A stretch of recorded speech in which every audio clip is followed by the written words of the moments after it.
여러분 안녕하십니까? CTV 뉴스 박은결입니다. 어느새 11월 끝자락에 이르렀습니다. 올해도 한 달밖에 남지 않았는데요. 아쉬움이 많은 시기지만 감사한 마음으로 올해를 잘 정리하는 한 달이 되면 좋겠습니다. 화이팅하는 마음으로 11월 넷째 주 CTV 뉴스 시작하겠습니다.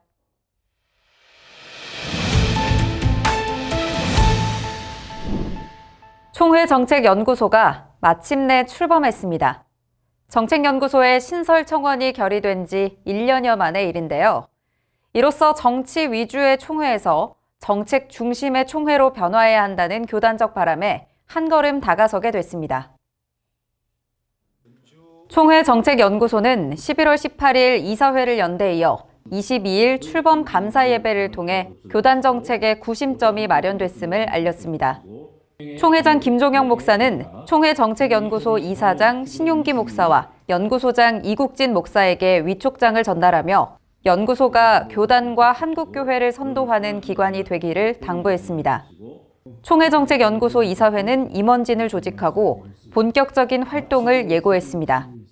총회의 앞으로 나아가야 할 방향, 비전, 총회의 발전 여러 가지 산적해 있는 일들이 많이 있습니다만 연구소가 진실하게 그 목적을 따라서 잘 수행하도록 그렇게 하겠습니다. 총회정책연구소는 서대문교회에 설치될 예정이며 차후 총회회관으로 이전합니다. 총회정책연구소의 출범은 교단 정책의 첫 컨트롤 타워로서 그 역할에 기대감을 주고 있습니다. 2025년 교단의 목회 방향을 제시하는 제20회 총회 목회자 특별 세미나가 열렸습니다. 이번 세미나는 급변하는 시대 속에서 교회가 지향해야 할 변화와 전환의 방향을 제시하는 시간이었습니다. 정원희 기자가 보도합니다. 총회 교육부가 주최한 제20회 총회 목회자 특별 세미나의 주제는 트랜스 목회였습니다. 교회의 변화와 전환의 시급성을 다뤘습니다. 지난해에 비해 변화를 한층 더 강화해 목회 방향을 제시했습니다. 우리는 급변하는 사회적 환경 속에서 우리 이러한 새로운 목회적 접근을 활용해서 하나님의 사랑과 복음을 더 널리, 더 강력하게 전해야만 합니다. 동시에 우리는 복음, 십자가, 하나님의 말씀이라고 하는 교회의 근본적, 본질적 기초를 결코 놓치지 말아야 하겠습니다. 첫 강사로 나선 소강성 목사는 교회 전환의 중요성을 강조하며 7가지 지침을 제언했습니다. 언젠가 양의 시대에서 지뢰 시대로 왔습니다. 그런데 지금은 격의 시대라는 거예요. 격이요. 품격이 있어야 돼요. 제일 마지막으로 성육신의 삶입니다. 큰 교회가 이루어지는 데 있어서 또 작은 교회가 이루어지는 데 있어서 목사의 희생, 목사의 성육신이 있지 않고는 절대로 이루어지지 않습니다. 목회 전환을 이룬 교회들의 사역 노하우를 살펴보는 시간도 가졌습니다. 예배 갱신을 위해 현대적인 요소를 접목한 하남교회는 시대와 지역에 부합한 문화를 예배에 담아 젊은 세대들의 교회 유입과 정착을 이뤘습니다. 장창수 목사는 아날로그 목회의 중요성을 강의해 눈길을 끌었습니다. 대명교회의 아날로그 목회는 옛것을 고집하거나 회귀하자는 의미가 아니었습니다. 교회다움을 추구하는 목회 시스템이었습니다.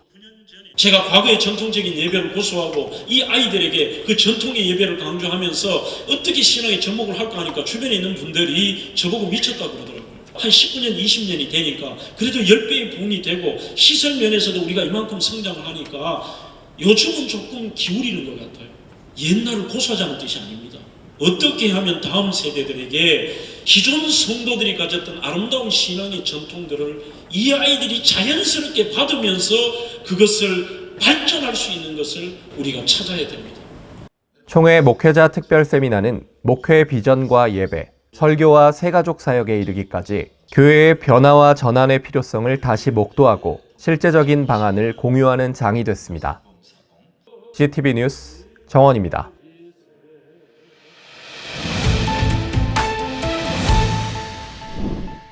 청년은 가장 가까운 다음 세대죠. 그만큼 사회에서 중요한 위치를 차지하고 있는데요. 교회는 오래전부터 청년을 어려운 목회 대상으로 인식해왔습니다.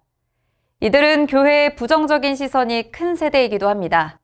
하지만 경기도 화성시에는 청년들이 꾸준히 찾아오는 교회가 있습니다. 교회를 떠나가던 팬데믹 시절에도 교회를 찾아 믿음의 성숙을 이뤄가고 있습니다. 현성혁 기자가 보도합니다. 경기도 화성에 위치한 섬기는 교회입니다. 청년들의 찬양과 기도가 뜨겁습니다. 2시간 남짓 드린 예배 후에는 소그룹 모임이 이어집니다. 여느 교회와 크게 다를 바 없어 보입니다. 그러나 이 교회는 코로나19가 한창이던 3년 전 불과 10여 명이었던 청년부가 지금은 100명을 넘어설 정도로 빠르게 성장했습니다. 기본과 본질에 충실했기 때문입니다. 예배와 복음 전도를 중시하는 섬기는 교회의 전통 위에 리더들의 헌신, 그리고 맞춤형 소그룹으로 청년부는 알찬 공동체로 변모했습니다. 우리가 이 안에서 공동체에서 진하게 서로 기도 제목을 나누고 서로의 삶을 나누고 서로의 슬픔과 고통을 함께 짊어지며 나눈다면 피보다 더 진한 그리스도 안에서의 형제 자매가 되었다고 생각해요. 청년부의 의미 있는 변화가 일어난 데는 담임 김종수 목사를 중심으로 교회의 관심과 지원이 주요했습니다. 교회는 청년부 활성화를 위해 소그룹 전문 목회자와 선교단체 출신 청년 간사를 핵심 리더로 세웠습니다. 제가 생각했을 때 제일 필요한 것은 청년들에게는 관심과 사랑 그리고 인내인 것 같습니다. 기다려줘야지만 결국에는 돌아오는 것 같아요. 사실 그러한 마음에서 자발적으로 1대1 신방이나 또 연락을 하면서 그 친구들의 어떤 상황을 물어보고 그들의 아픔을 좀 같이 공감해주고 말씀으로 좀 위로해주고 다가가줘서 어떻게 보면 세상에서 좀 받기 어려웠던 사랑이나 그런 관심의 모습들을 교회에서 좀 느낄 수 있었기 때문에 청년들이 다시 마음을 교회로 향하게 되고 했던 것 같습니다. 섬기는 교회 나드림 청년부는 셀 예배라고 부르는 소그룹이 강점입니다. 말 그대로 소그룹 예배를 통해 서로를 살피며 영적 교제를 나눕니다. 청년들도 진심 어린 살핌과 섬김이 있는 셀 예배를 통해 따뜻한 사랑을 맛봅니다. 작년에 이 섬기는 교회 청년부로 등록이 되고 처음 왔을 때도 너무 반겨주시는 것도 많았고 소그룹 모임에서 서로 진솔한 얘기들을 나누고 그런 과정 속에서 제가 가지고 있는 고민들이나 그런 생각들을 같이 공유하고 나누면서 주님의 그 자녀로서 크리스찬으로서 어떤 방식으로 해결해야 되는지 슬기롭게 지혜롭게 좀 대처할 수 있었던 것 같습니다. 섬기는 교회 청년부는 청년이 청년을 세우는 예배 공동체입니다. 이를 위한 리더 훈련과 삼겹줄 신방으로 흔들리기 쉬운 청년의 시절을 붙들어줍니다. 청년 한 사람을 위한 청년 공동체의 진심 어린 수고에 청년들의 마음이 교회로 향합니다. CTV 뉴스 현성혁입니다. 사랑이에게 기적을. 난치병에 걸린 3살 배기 딸을 위해 국토대장정길에 오른 아빠를 아십니까? 바로 예장합동총회 소속 전요셉 목사의 이야기인데요. 개척교회 목회자인 전 목사는 난치병에 걸린 딸 사랑이의 치료비 마련을 위해 하루 평균 10시간을 걷고 있습니다. 딸을 살리기 위해 기적의 길에 나선 전 목사를 만났습니다. 김희돈 기자가 보도합니다. 전요셉 목사는 20여일 전 부산에서 서울을 향해 길을 나섰습니다. 3살 배기 외동딸 사랑이를 위해서입니다. 사랑이는 지난 5월 뒷센형 근위 영양증이라는 희귀 난치병 확정 진단을 받았습니다.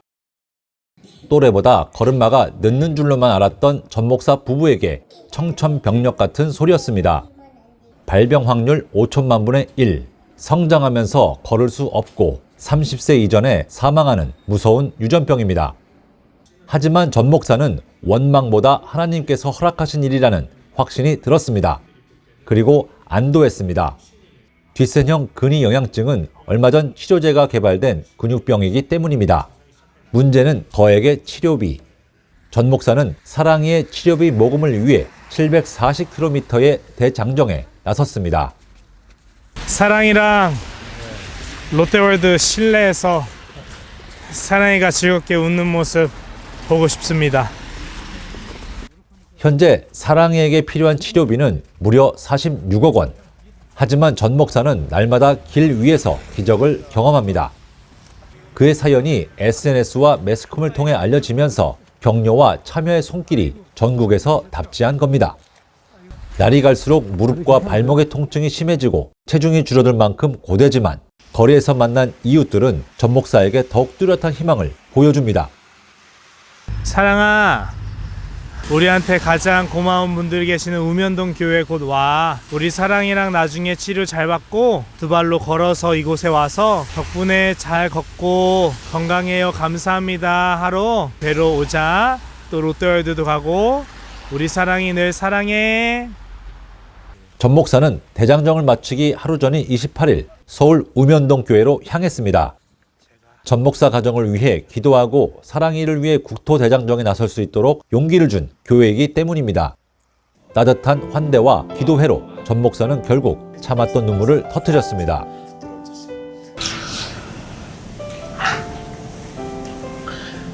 이 질병을 처음 들었을 때 하늘이 무너지던 그날 가장 먼저 일어날 수 없는 저에게 소연님이 해주고 희망을 품을 생각도 못한 저희에게 희망을 품을 수 있도록 힘을 주신 분들 우면동 교회와 이렇게 저희 가정과 우선교회를 대표해서 정말 진심으로 감사합니다.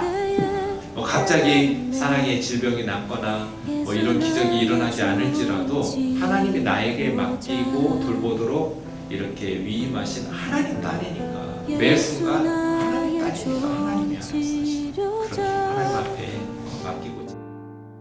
전 목사는 사랑이에게 마음을 모아준 국민들께 감사를 전하기 위해 29일 광화문으로 향했습니다. 이로써 21일간의 대장정은 막을 내렸지만 사랑이의 치료비 모금을 위한 46만 명의 후원자를 모으는 만원의 챌린지는 앞으로도 계속됩니다. CTV 뉴스 김희돈입니다. 다음 주 교단의 주요 일정입니다.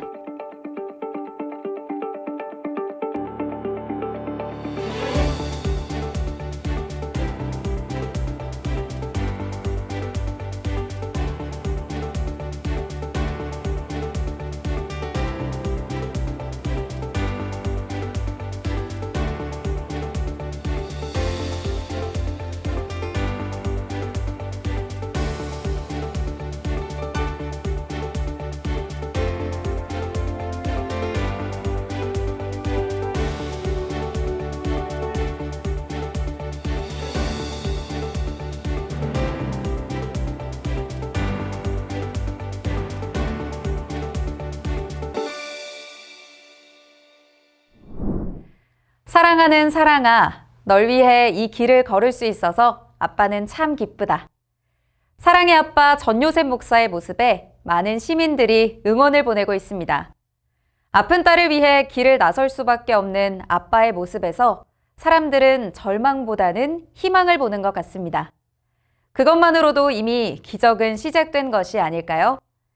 전요셉 목사의 국토대장정 완주를 축하하면서 사랑이의 치유를 위해 기도와 물질로 응원하는 우리 모두가 되면 좋겠습니다.